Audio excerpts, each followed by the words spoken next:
Bueno, entonces ahora vamos a ver el capítulo 5, que lleva por título Dinámica de una partícula. Vamos a ver aquí la primera ley de Newton, la segunda ley de Newton, la tercera ley de Newton. Vamos a ver los conceptos de peso, de masa y finalmente vamos a ver la dinámica circular.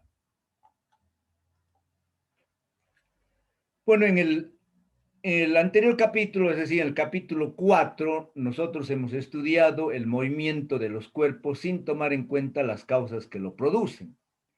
Pero en este tema nosotros vamos a estudiar la relación que existe entre las causas, que son las fuerzas, y los efectos, es decir, el movimiento que va a causar dichas fuerzas.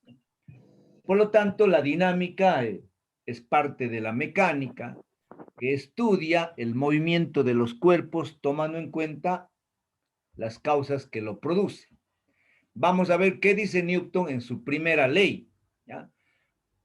La primera ley de Newton se lo expresa de la siguiente manera. Si la resultante de las fuerzas aplicadas sobre un cuerpo es nula o es igual a cero, significa que el cuerpo está en reposo o que tiene movimiento rectilíneo uniforme. ¿Qué significa movimiento rectilíneo uniforme? Significa que la velocidad es constante y su aceleración es cero. ¿Ya? Entonces, para que se cumpla la primera ley de Newton, se tiene que cumplir la primera condición de equilibrio, de que el cuerpo tiene que estar en reposo o tiene que tener movimiento rectilíneo con velocidad constante. Ahora, tanto la primera ley como la segunda ley como la tercera ley de Newton, que vamos a ver posteriormente, solamente son válidas si es que el observador se encuentra en un sistema de referencia inercial. Vamos a definir ahora qué es un sistema de referencia inercial. ¿Ya? Un sistema de referencia inercial es aquel que cumple con la primera ley de Newton. Es decir, que este sistema debe estar en reposo o debe estar moviéndose en línea recta con velocidad constante. ¿Ya? La Tierra no constituye un sistema de referencia inercial, debido a que la Tierra tiene dos movimientos, ¿no ve? Uno de rotación y otro de traslación. El de rotación sobre su propio eje y el de traslación alrededor del Sol. Sobre todo en el movimiento de traslación, es decir, la órbita que recorre la Tierra alrededor del Sol es tan grande que los científicos han verificado que hay tramos en los cuales la velocidad varía. ¿Qué significa eso? De que en esos tramos la Tierra se acelera. Y por lo tanto, al tener un movimiento acelerado, no tendría que ser un sistema de referencia inercial, porque no cumpliría la primera ley de Newton. Sin embargo, debido a que esos tramos son muy pequeños comparados con la órbita total que recorre la Tierra alrededor del Sol, entonces se desprecia esos tramos, ¿ya? Y por lo tanto nosotros vamos a considerar que la Tierra gira alrededor del Sol con una velocidad constante. Y bajo esa condición, para nosotros, la Tierra es nuestro sistema de referencia inercial. Aparte que no tenemos otro sistema de referencia inercial, nosotros no vamos a ir a Marte para efectuar las mediciones, ¿no ve? Entonces, sí o sí tenemos que tomarlo a la Tierra como nuestro sistema de referencia inercial, ¿ya? Ahora, cuando un sistema de referencia se mueve con velocidad constante respecto a otro sistema de referencia inercial, se dice que este sistema también es un sistema de referencia inercial. Entonces aquí tenemos la Tierra, que es un sistema de referencia inercial.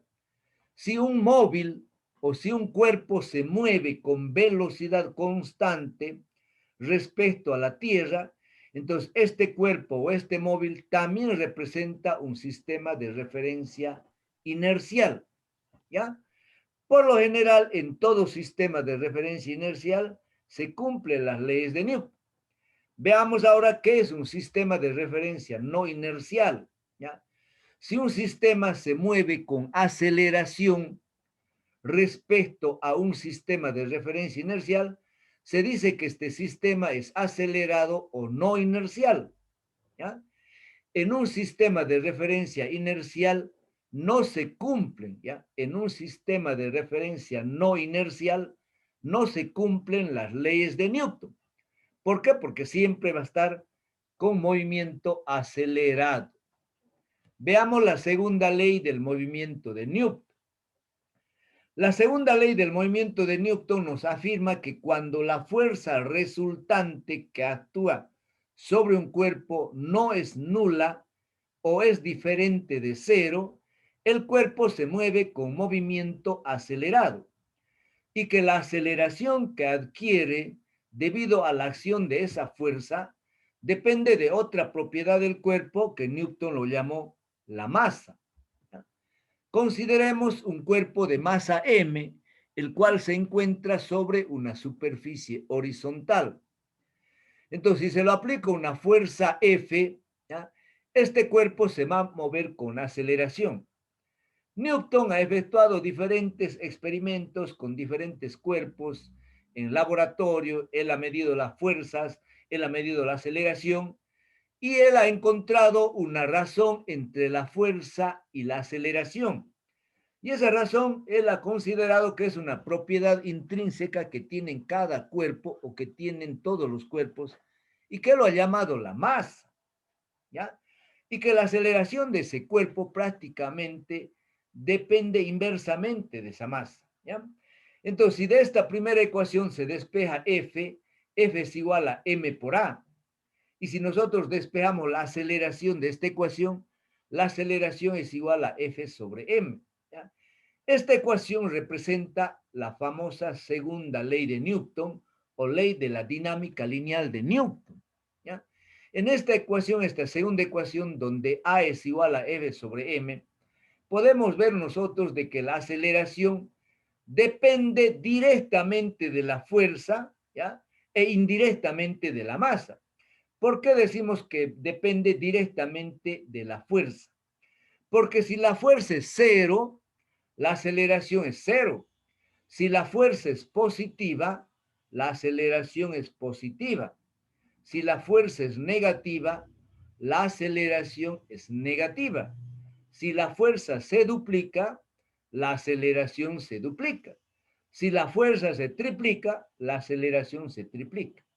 Por eso podemos decir de que la aceleración es directamente proporcional a la fuerza, pero al mismo tiempo es inversamente proporcional a la masa. A medida que aumente la masa, la aceleración siempre va a ser menor. Pero hay que tener mucho cuidado que de acuerdo a Newton, de acuerdo al estudio de la física, la masa es una propiedad constante de todos los cuerpos, cuyo valor no varía en ninguna parte del universo, ¿ya? Ahora, si sobre un cuerpo actúan varias fuerzas en las direcciones X y Y, entonces nosotros ya sabemos que cada fuerza tiene dos componentes, ¿no ve? Una componente en la dirección X y otra componente en la dirección Y. En este caso, la sumatoria de fuerzas en la dirección X será igual a la masa por la componente de la aceleración en la dirección X. Y la sumatoria de fuerzas en la dirección Y será igual a la masa por la componente de la aceleración en la dirección Y, ¿ya? Por lo tanto, si nosotros en forma vectorial escribimos que la sumatoria de fuerzas es igual a la masa por la aceleración será igual a la sumatoria de fuerzas sobre la masa. Seguimos escribiendo la segunda ley de Newton. Entonces, en esta última ecuación interpretamos que la aceleración de un cuerpo es directamente proporcional a la fuerza resultante o a la sumatoria de fuerzas que se ejercen sobre un cuerpo e inversamente proporcional a su masa. En cuanto a las unidades de la fuerza, en el sistema internacional, las unidades de la fuerza son el newton. Un newton es el kilo por metro sobre segundo cuadrado. En el CGS es la DINA, que es igual a 1 gramo por centímetro sobre segundo cuadrado. Y en el sistema técnico o inglés, la unidad de fuerza es la libra fuerza, que será igual a el slug, porque la unidad de masa es el slug, por pie sobre segundo cuadrado. También nosotros vamos a utilizar esta relación de que 1 kilogramo fuerza es igual a 9,81 newtons. ¿Ya? Esta relación es muy importante para convertir los kilogramos fuerza en newtons. ¿Ya? Vamos a ver ahora la tercera ley del movimiento de Newton. ¿Qué nos dice la tercera ley del movimiento de Newton? Cuando un cuerpo ejerce una fuerza sobre otro, el segundo cuerpo ejerce sobre el primero otra fuerza con la misma magnitud sobre la misma línea de acción, pero de sentido contrario. ¿Ya? Aquí en este ejemplo muy sencillo, si nosotros colocamos un libro sobre una mesa, ¿ya? La mesa ejerce una fuerza sobre el libro, que para nosotros recibe el nombre de fuerza normal, ¿ya? Pero el libro ejerce otra fuerza sobre la mesa, que viene a ser el peso del libro. Pero ese peso del libro no es nada más que la fuerza de atracción que ejerce la Tierra sobre el libro. Entonces, si nosotros hacemos sumatoria de fuerzas verticales, nos va a dar igual a cero, porque estas dos fuerzas tienen la misma magnitud, se encuentran sobre la misma línea de acción, pero tienen sentido contrario. Entonces, la fuerza normal menos el peso siempre va a ser igual a cero. De acuerdo a Newton, estas dos fuerzas son fuerzas de acción y de reacción. Cualquiera puede considerarse de acción o cualquiera de reacción. ¿Ya?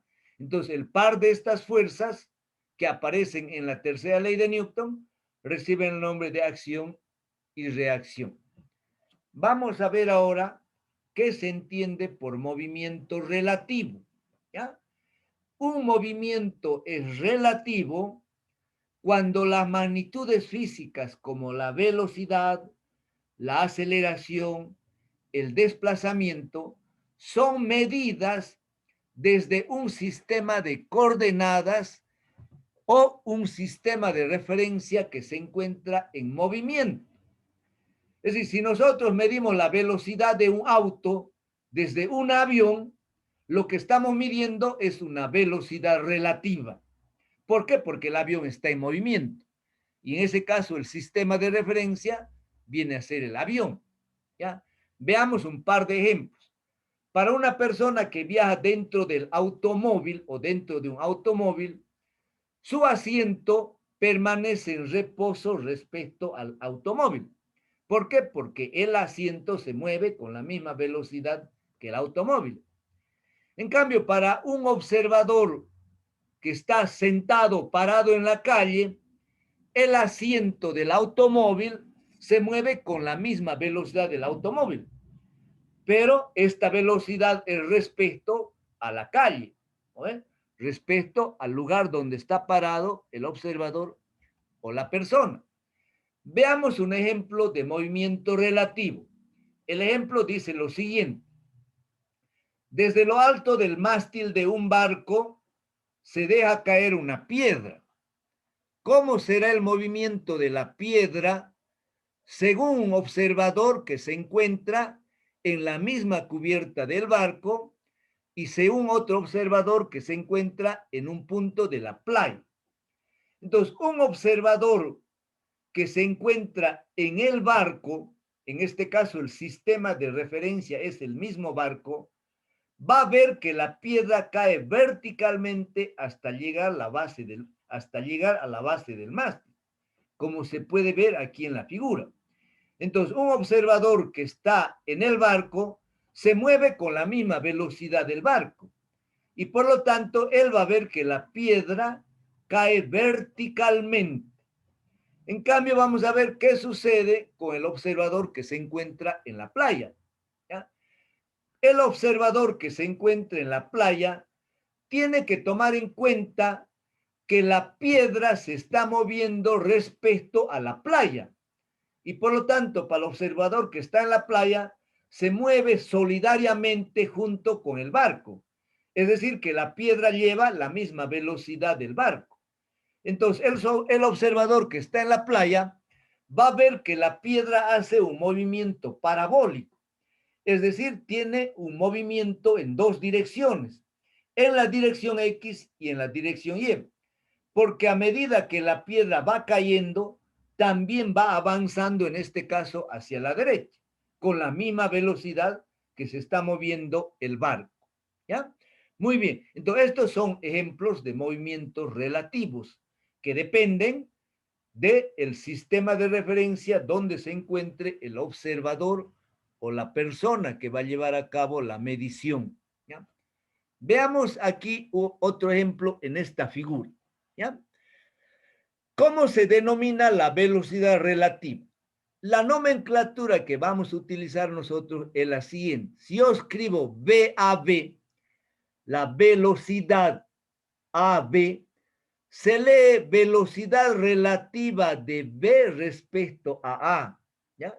Que quede esto bien claro. Esto es la velocidad, A es un cuerpo, B es otro cuerpo. Entonces yo escribo VAB, se lee la velocidad relativa de B respecto a A, ¿ya?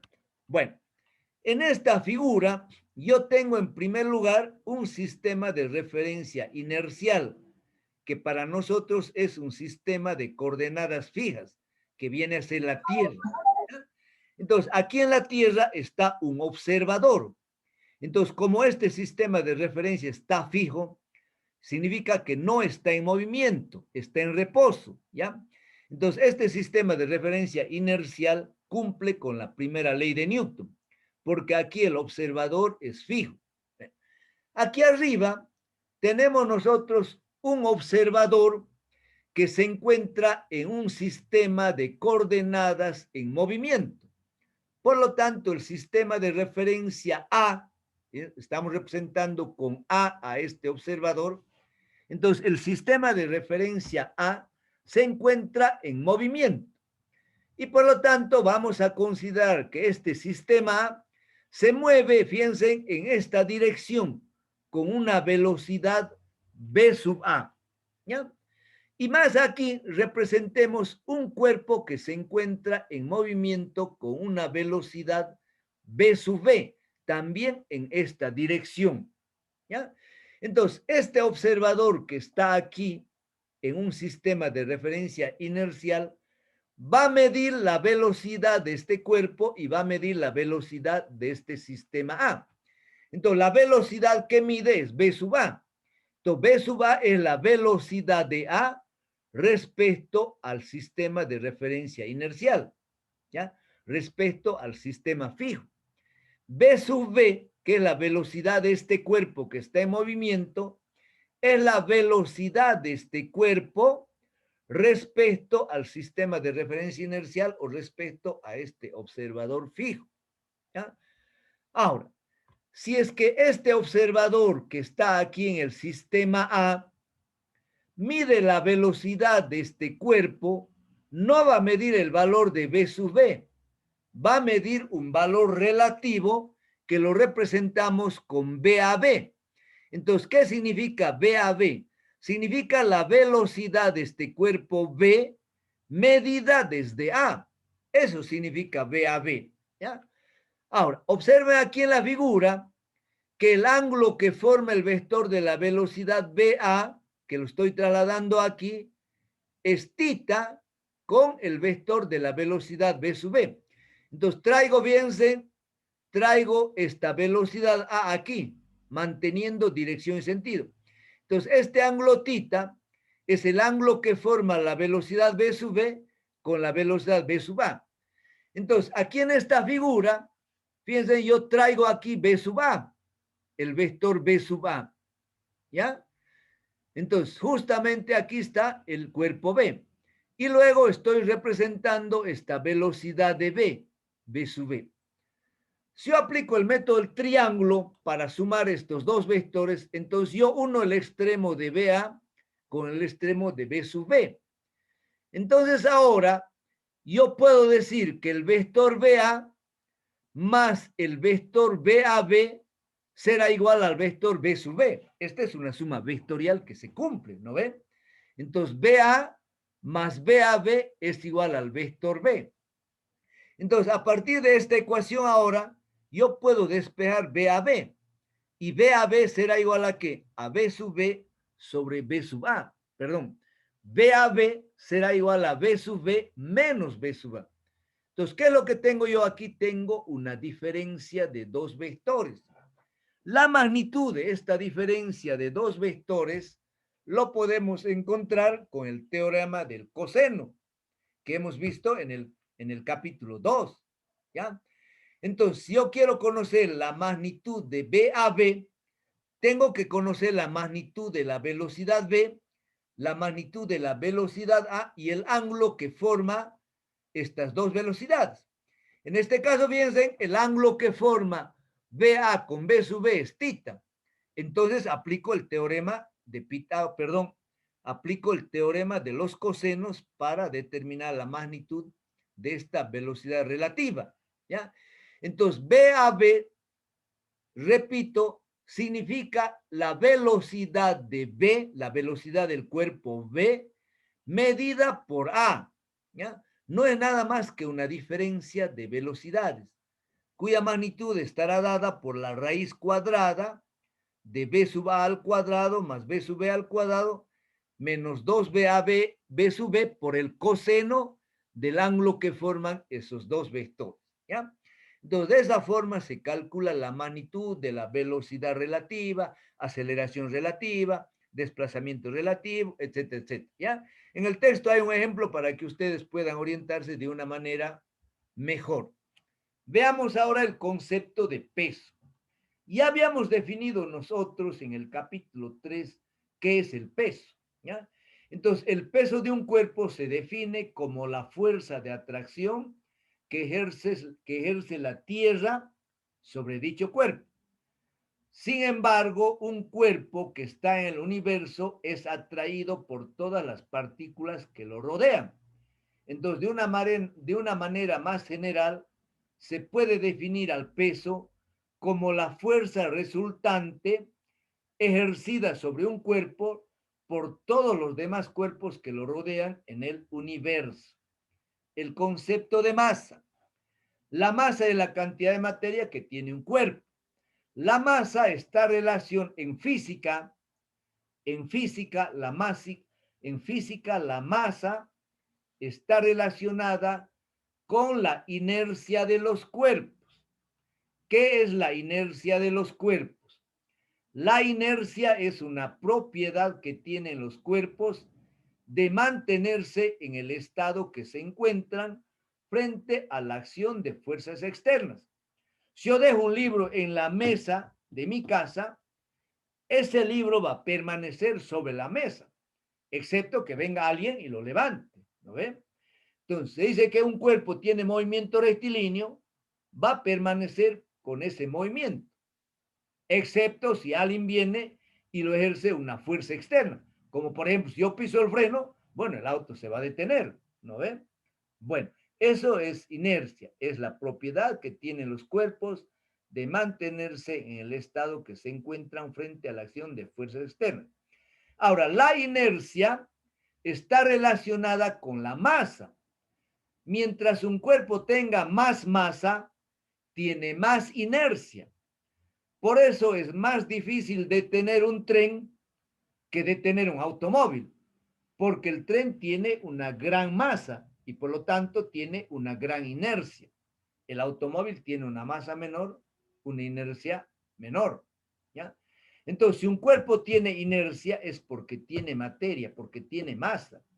Y para cambiar su estado en el que se encuentra, siempre debemos aplicar una fuerza neta diferente de cero. ¿Ya? Ahora, para nosotros en física, todos los cuerpos que nos rodean tienen masa. Y para nosotros los físicos, la masa es una magnitud escalar que lo podemos medir con mucha facilidad utilizando una balanza. Lo podemos determinar en gramos, en kilogramos, etcétera, etcétera. ¿Ya? Y además, para la física, la masa es independiente de cómo se lo mida. Y por lo tanto, es una propiedad que no varía en ninguna parte del universo. ¿Ya? La masa de un cuerpo en cualquier parte del universo sigue siendo la misma. ¿Ya? Muy bien. Vamos a ver ahora la última parte de este capítulo que está relacionada con la dinámica del movimiento circular, que parte de la dinámica circular ya lo hemos visto en el anterior capítulo, en el capítulo 4, ¿ya? Entonces, cuando un cuerpo tiene movimiento circular uniformemente acelerado, hemos visto en la última parte del capítulo 4, cuando un auto daba una curva, ¿no ve? Que la aceleración tiene dos componentes. Una componente que se dirige hacia el centro, que recibe el nombre de aceleración normal o aceleración centrípeta, y otra aceleración tangencial. La resultante lo encontrábamos con el teorema de Pitágoras, ¿no ven? También habíamos visto que para una trayectoria circular existe una relación entre la velocidad tangencial, la aceleración normal y el radio de la circunferencia. Entonces, esta aceleración normal o centrípeta es igual a la velocidad tangencial al cuadrado dividido el radio. Esta ecuación también ya lo hemos visto en el anterior capítulo. Vamos a definir ahora fuerza centrípeta y fuerza centrífuga. Ya hemos dicho que la fuerza centrípeta, ya hemos dicho que la fuerza centrífuga o fuerza normal es una fuerza que se dirige hacia el centro de la circunferencia. Para mantener el movimiento circular o para que un automóvil pueda dar una curva o para que una bicicleta en un velódromo pueda, digamos, dar la curva, necesariamente esta fuerza centrífuga se tiene que equilibrar con otra fuerza. Y esa fuerza que tiene sentido hacia afuera recibe el nombre de fuerza centrífuga, ¿ya? Entonces, la fuerza centrípeta actúa hacia el centro y la fuerza centrífuga actúa hacia afuera. Estas dos fuerzas, de acuerdo a la tercera ley de Newton, son fuerzas de acción y de reacción que se equilibran en el movimiento circular. Si no se equilibrarían la fuerza centrípeta y la fuerza centrífuga, un automóvil no pudiese dar una vuelta, se pasaría recto, ¿ya? Como así también, digamos, una motocicleta en una carretera circular o en un velón, qué sé yo, ¿ya? Entonces, en cualquier movimiento circular no se daría si es que no hubiese el equilibrio de estas dos fuerzas, ¿ya? Entonces, la fuerza centrípeta produce la aceleración centrípeta. La fuerza centrífuga produce una aceleración centrífuga. Hemos dicho que en magnitud la fuerza centrípeta es igual a la fuerza centrífuga. Por lo tanto, la fuerza centrípeta o la fuerza normal es igual a la masa por la aceleración normal. Pero la aceleración normal es la velocidad al cuadrado sobre el radio. Por lo tanto, la fuerza centrípeta o fuerza centrífuga va a ser igual a mv al cuadrado sobre r, ¿ya? Aquí en la figura están representadas, fíjense en las dos fuerzas. Esta fuerza de reacción o la fuerza centrífuga y esta fuerza centrífuga. Ambas tienen la misma magnitud, pero de sentido contrario. Veamos un par de ejemplos, bueno, o tres ejemplos de fuerza centrípeta y fuerza centrífuga. Aquí tenemos la famosa montaña rusa y aquí tenemos la rueda de Chicago o la vuelta al mundo, ¿ya? Esta montaña rusa, bueno, lo tenemos en Rusia, en Estados Unidos, en Francia, Alemania, etcétera, etcétera. No hay aquí en Bolivia, ¿ya? Son montañas que están instaladas en los parques de diversión, ¿ya? Alguna vez aquí en Tarija ha llegado un parque de diversión con esta rueda de Chicago, vuelta del mundo, ¿ya? Bueno, si nos vamos, digamos, a la montaña rusa, ¿ya? Esta montaña rusa generalmente se utiliza un ascensor o se utiliza un motor para que el tren de pasajeros suba hasta la parte más alta, ¿ya? Y luego a partir de la parte más alta se lo suelta y por gravedad hace todo el recorrido, ¿ya? Entonces son trencitos que están formados por vagones en los cuales, digamos, pueden entrar 2, 4, 6 personas, ¿ya? Pero ¿qué es lo que pasa? Este trencito durante todo el recorrido hay partes que se invierte. ¿Qué significa eso? Que cuando está dando la vuelta por acá, la cabeza de las personas está apuntando hacia abajo. Si la única, bueno, entonces aquí fíjense, esto es un movimiento circular. Si la única fuerza que estuviese actuando aquí sería la fuerza centrípeta, entonces todo el tren se caería, se iría hasta abajo y morirían todas las personas. Pero en el punto más alto, justamente en este punto, está actuando esta otra fuerza hacia arriba, que es la fuerza centrífuga. Entonces, debido al equilibrio entre la fuerza centrípeta hacia abajo y la fuerza centrífuga hacia arriba, el trencito permanece pegado al riel, pegado a la pista. Y por lo tanto, por más que se asusten las personas o los pasajeros, y de eso se trata en esta montaña rusa, causar pánico, causar susto a las personas. O sea, los valientes suben aquí, ¿no ven? Entonces, de tal manera, cuando está en este punto, es el griterío de todo el mundo. ¿Por qué? Bueno, de todas las personas que están ahí porque piensan que se van a caer, porque ellos no saben nada de física, ¿no? Entonces, no se caen justamente porque aquí hay un equilibrio entre estas dos fuerzas. Esta fuerza centrífuga lo está apretando al tren hacia la pista y por lo tanto nunca va a caer, ¿ya? Y lo mismo ocurre, digamos, aquí en la rueda de Chicago, vuelta al mundo, o vuelta a la luna, que también lo llaman. Y aquí tenemos ya cuando un auto está dando una curva, donde también actúan las dos fuerzas, ¿ya? La fuerza centrífuga y la fuerza centrífuga. Bueno, hay varios ejemplos, ¿ya? Todos los movimientos cuando se están dando en una curva siempre se producen o aparecen estas dos fuerzas, ¿ya? Bueno, finalmente vamos a ver el movimiento en círculo vertical. Entonces, la figura representa un cuerpo pequeño atado a una cuerda de longitud R que gira en un círculo vertical, ¿ya? Respecto a un eje que pasa por el punto O, ¿ya? Te das cuenta que en este punto O está mi mano, ¿ya? Ahí está mi mano. Entonces, yo tengo en mi mano un hilo y al final del hilo tengo yo una esfera, ¿ya?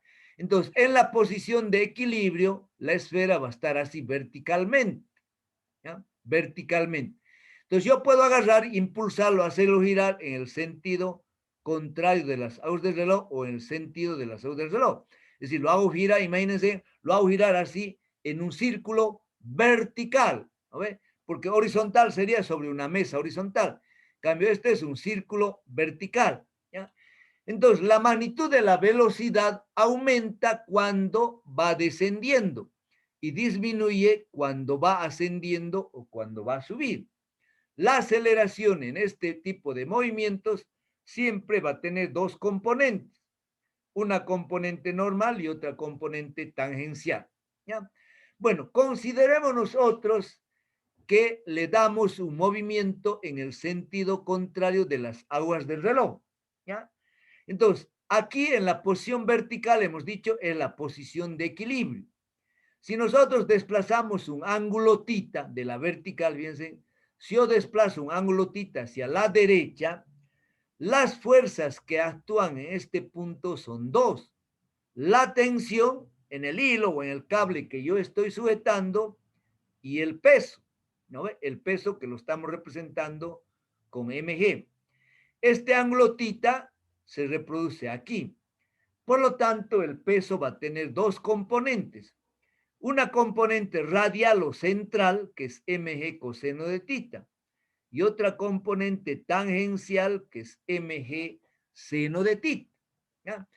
En la posición de equilibrio, aquí en el punto más bajo, el ángulo tita vale 0 grados, ¿no? Aquí valdrá, aquí horizontalmente 90 y cuando esté en la parte más alta va a valer 180 grados, ¿ya? Entonces, si aplicamos la segunda ley de Newton a las fuerzas centrales y a las fuerzas tangenciales, estas fuerzas centrales también reciben el nombre de fuerzas normales, ¿ya?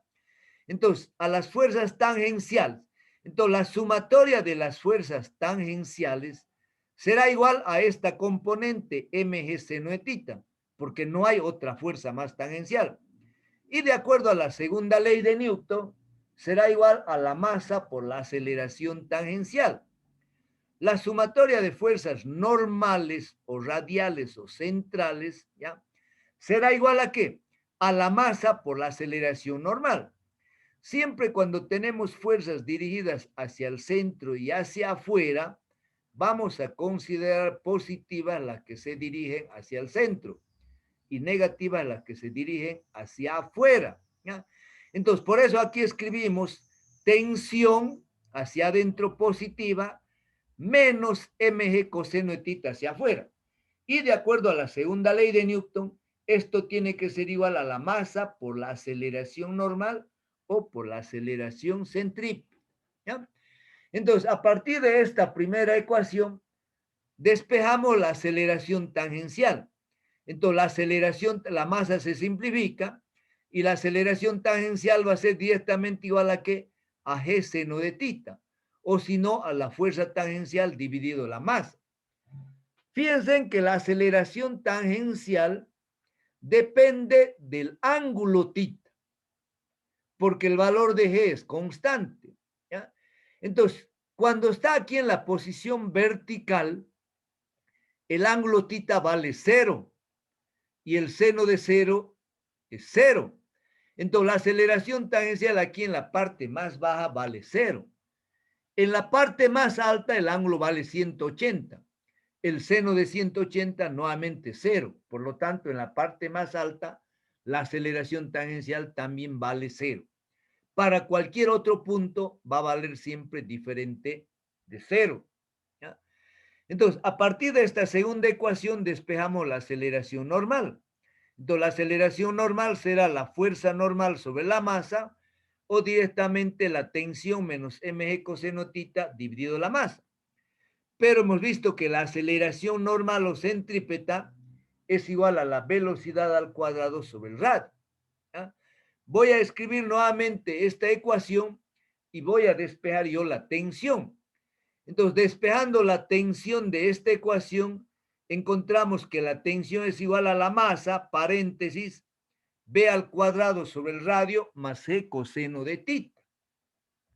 Estoy volviendo a escribir nuevamente esta ecuación. Vamos a ver ahora cómo se calcula la velocidad crítica. ¿Qué es la velocidad crítica? Es el menor valor que debe tener un cuerpo para completar el círculo vertical, porque caso contrario no va a dar la vuelta y el cuerpo se va a caer verticalmente, ¿ya? Entonces, en el punto más alto, les decía que el ángulo tita vale 180 grados. Entonces, como la tensión es mb al cuadrado sobre r más c coseno de tita, si aquí en vez de tita yo reemplazo 180 grados, el coseno de 180 es menos 1. Menos 1 por g es menos c. Entonces, en la parte más alta, el valor de la tensión es igual a la masa por la velocidad al cuadrado dividido el radio menos c. B es la velocidad aquí en la parte más alta. Ahora, ¿cómo encontramos el valor crítico o el menor valor de la velocidad que tiene que tener el cuerpo para completar el círculo vertical o para dar la vuelta? ¿Ya? La tensión máxima se da cuando el cuerpo está abajo. Cuando el cuerpo está arriba, la tensión es muy pequeña, ¿ya? Significa que la cuerda no sostiene absolutamente nada el peso del cuerpo. En cambio, en la parte de abajo, la tensión sostiene todo el peso del cuerpo. Entonces, como la tensión en la parte de arriba es tan pequeña, nosotros para encontrar el valor de la velocidad crítica o velocidad límite, lo hacemos prácticamente igual a 0. Entonces, si hacemos t igual a 0, nos queda que b al cuadrado sobre r es igual a g, porque menos c pasa con signo positivo al lado derecho. Entonces, de esta ecuación despejamos la velocidad y será igual a raíz cuadrada de r sobre g. Entonces, la velocidad calculada con la raíz cuadrada de r sobre g recibe el nombre de velocidad crítica.